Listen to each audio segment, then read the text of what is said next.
Sa iba pang mga balita, mahigit 1 bilyong pisong panukalang budget naman ng Presidential Communications Office sumalang na sa deliberasyon ng Senado. Ang detalye, alamin natin mula sa aming kasamang si Marita Muahe, mag-uulat ng live. Kirby, nagkakahalaga ng 1.255 billion pesos ang inihaing budget ng Presidential Communications Operations Office o PCOO sa ginanap na budget hearing kaninang umaga dito sa Senado.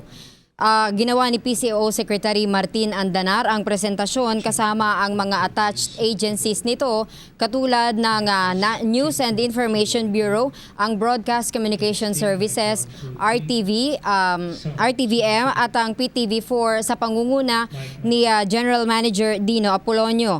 Bago ang actual budget presentation, humingi ng paglilinaw sa Senator Drilon tungkol sa kalagayan ng RPN9 at nabanggit nga ni Secretary Andanar na naibenta na ang malaking bahagi nito samantalang 20% na lamang ang natitira sa pamahalaan.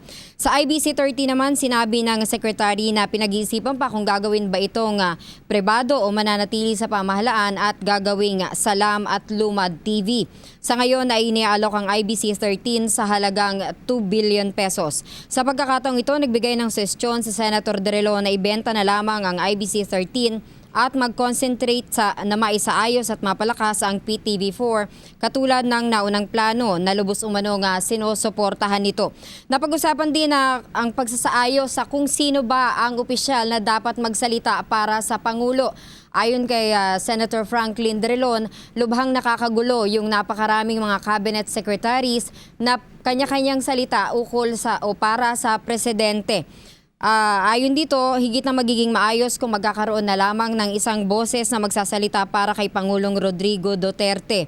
Hindi katulad ng mga nangyayari sa ngayon. Tinatanggap naman ni Secretary Andanar ang mga suggestion na ito at sabi niya agad na makikipag-usap siya kay Executive Secretary Salvador Medialdea upang maglabas ng isang memorandum order para sabihin kung sino ang opisyal na magsasalita kung sakaling may mga issue. Formal na humingi ng paumanhin si Senator Antonio Trillanes kay Senator Alan Peter Cayetano sa inasal nito noong nakaraang Senate hearing ng Justice and Human Rights Committee dito sa Senado. Sa sulat na ipinadala ni Trillanes kay Cayetano, ipinaliwanag nito na nadala lamang siya ng kanyang emosyon at nangako na hindi na mauulit ang naganap na ito noong nakaraang Huwebes. Mamayang bandang alas 3 ng hapon ay magbibigay ng isang privilege speech si Senator Cayetano tungkol sa ginanap na hearing tungkol sa extrajudicial killings. Inaasahan natin na magbibigay siya ng pahayag ukol sa apology na ibinigay sa kanya ni Senator Trillanes. So yan na muna ang ating mga balita mula dito sa Senado. Para sa PTV News, Marita Muahe. Maraming salamat sa iyo, Marita Muahe.